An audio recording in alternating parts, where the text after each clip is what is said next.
Hello and welcome back to the channel. I want to start this one with a little segment I like to call Cooking with Beasted. What do you get if you take a fat plate load of Sega's Outrun, have a side order of Daytona USA, and then sprinkle liberally with a massive portion of Ridge Racer? Well, in the case of my video, you get some incredibly low budget editing, probably some of the worst you've ever seen. But on top of that, we have got a game that is just truly fantastic. If you, like me, look back at Sega's 90s arcade races with fond memories and a lust similar to that of a fat guy seeing a Victoria sponge, you will no doubt have been disappointed with the lack of quality arcade titles this generation. But it's of no surprise whatsoever, with Sumo Digital at the helm of this one, we were on for an absolute winner. If you don't know their history, Sumo Digital have had their fingers buried deep in many pies over the last nearly 20 years. And they are behind loads of games that no doubt many of you have played before. Just a few of them to mention are Outrun 2, Toka Race Driver 2, Outrun 2006, Driver 76, GTI Club, the whole Sonic and Sega All-Star Racing franchise, and Split Second as well. So quite the CV, and when I heard about this game a little while ago, actually watching a video of Jimmy Broadbent's, I'm not going to lie, I got quite excited by it all and I could not wait to get my hands on it. As always though, with any new IP, there is always an element of doubt. You never quite know what you're going to be getting, and I've definitely been burnt many times pre-ordering games that I'm not particularly impressed with when they actually come out. But as I mentioned earlier, this game is absolutely superb. And really all I wanted to do today was go through what to expect if you decide to go and pick this one up yourself.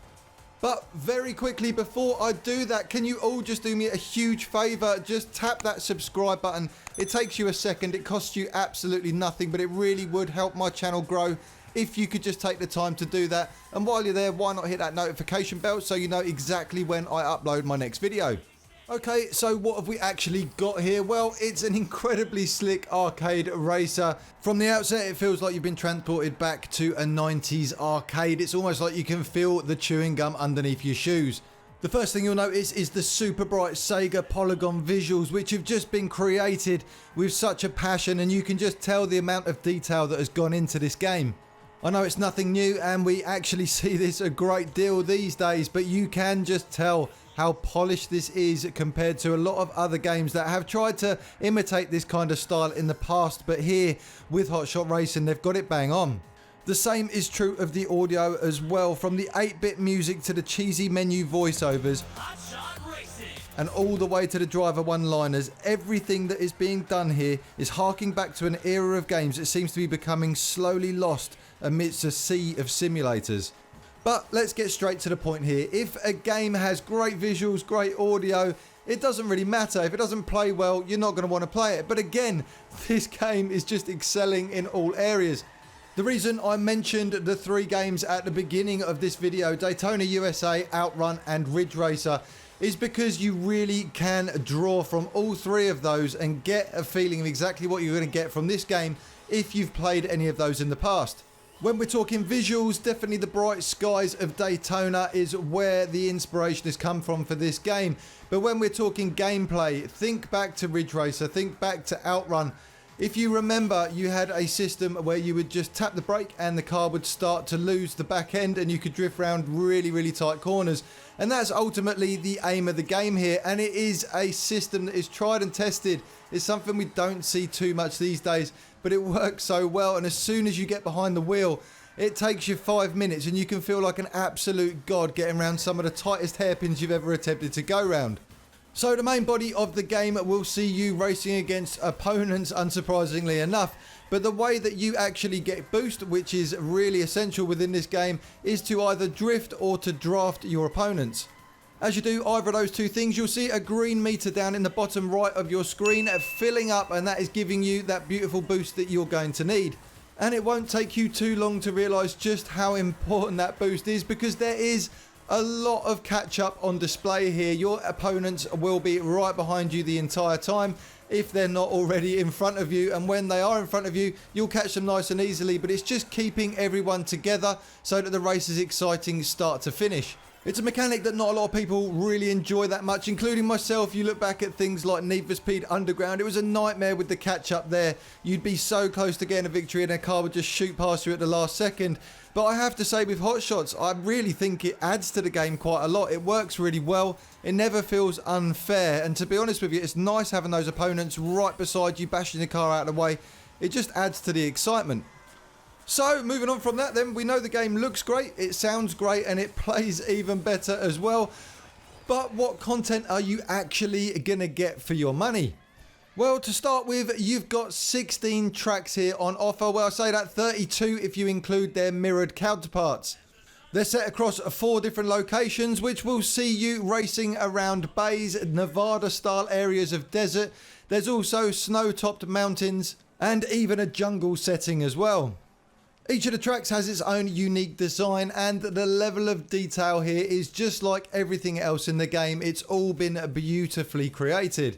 There's 8 different drivers to choose from 6 different nations, and each of those drivers has 4 vehicles, so there is 32 cars on offer here. And that's where this game definitely does differ from a 90s arcade game, because you never would have had that amount of choice back then. You'd be looking at 2 cars, maybe 4, maybe 6 or something like that. But obviously they've had to bring this up to date and make it more appealing to you guys.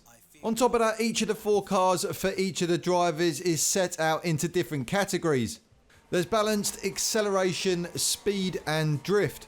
Depending on which one you choose, you'll see a noticeable difference in the way that the car actually handles on track. But the one thing I will say, and for me personally anyway, picking the drift option seems to make the most sense. It definitely offers the most control out of all the options you've got, and to be honest, with the catch-up that's on display in the game, it doesn't really matter whether you're that much faster or whether you're accelerating better than the other cars, because you'll all kind of hang around together. So my advice would be definitely go with the drift options, and to be honest, there's some really cool cars to choose from in that category. There's no licensing within the game, so none of the cars are actually called what they are, but you can definitely see exactly where they've drawn the inspiration from, and some of them, to be honest, just look identical to their real world counterparts. As you progress through the game, you unlock cash, which you can then spend on customization items for your cars and for the people as well. To be honest, there is a huge variety of options available to you here, and it's great because it just means when you go online, at least you'll stand out from the crowd and you really can display your own individual style. And as I mentioned it, let's get into the different types of game mode you've got in this game. Of course, there is online, as I just mentioned a second ago. In there, you'll find all the normal things you've come to expect with online gaming. There's quick race, there's a ranked race. You can host your own game as well, and you can join a specific game if you want to. However, the one thing I've noticed is you cannot set this specifically to your friends, so there is no private lobbies available. The other thing to mention as well, which is probably the only downfall of the game that I can really recognise, is the fact that on the online side of things, it will be running at 30 frames per second. However, with the single player campaign and everything you do on your own, you will be running at 60 frames per second. So it's not a huge issue. And I have to say, I didn't notice too much of a drop while I was actually playing online, just down to the style of visuals and everything like that. But it is worth noting, I know a lot of you guys out there are specifically only after 60 frames per second. So I thought I'd better let you know. There is also a time trial mode as well, which is nothing new, but I did find myself spending quite a lot of time in this mode. It's just quite enjoyable because the tracks are so short. You can spend a relatively short amount of time just trying to constantly beat your own time. But equally, you can actually download ghosts of anyone that has previously had a go at it, see if you can beat them, and there is staff cars available as well with some pretty tough times to beat. On top of that, you have the traditional single player campaign, which in this mode is the Grand Prix mode. Now, a little bit like Outrun used to do as well, if you do get all the way to the end and you actually win, you get a small video of that character's kind of story, I guess. It's quite nice to see. It's just a nice little touch, and again, it really does hark back to that era that they're trying to recognise within this game. What's quite nice about the Grand Prix mode though is that none of the tracks are so big and there's not loads and loads of laps that it takes you forever to complete. You can normally get through a whole Grand Prix in sort of 10 to 15 minutes, which is quite nice if you don't have a lot of time. You just want to sit down, have a quick race. It's definitely something you can enter into. Of course, as well, there is a single race option where you can select everything yourself. You can select your number of laps that you want to do, the track you want to do it on, car, obviously the driver and everything else like that, as we've come to expect with most games now.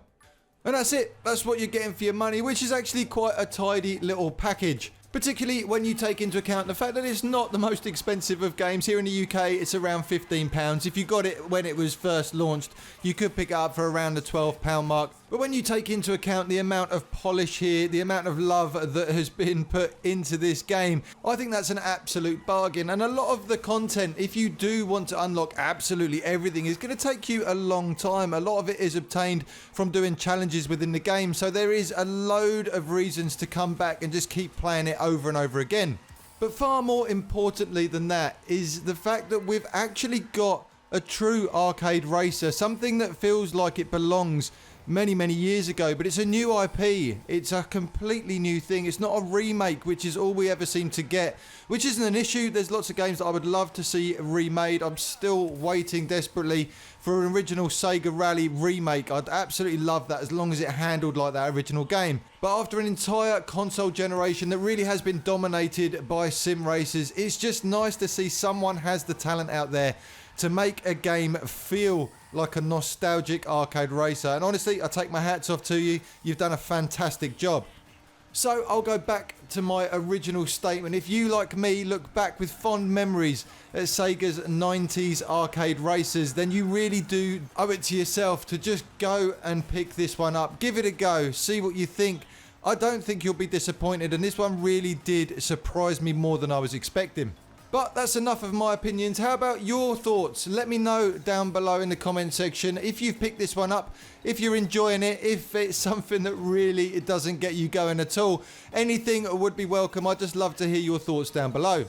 Don't forget to hit that subscribe button if you haven't done so already, and give the video a like if you've enjoyed what you've seen. I'll be back with another video soon. Thanks for coming by, and I'll see you on the next one.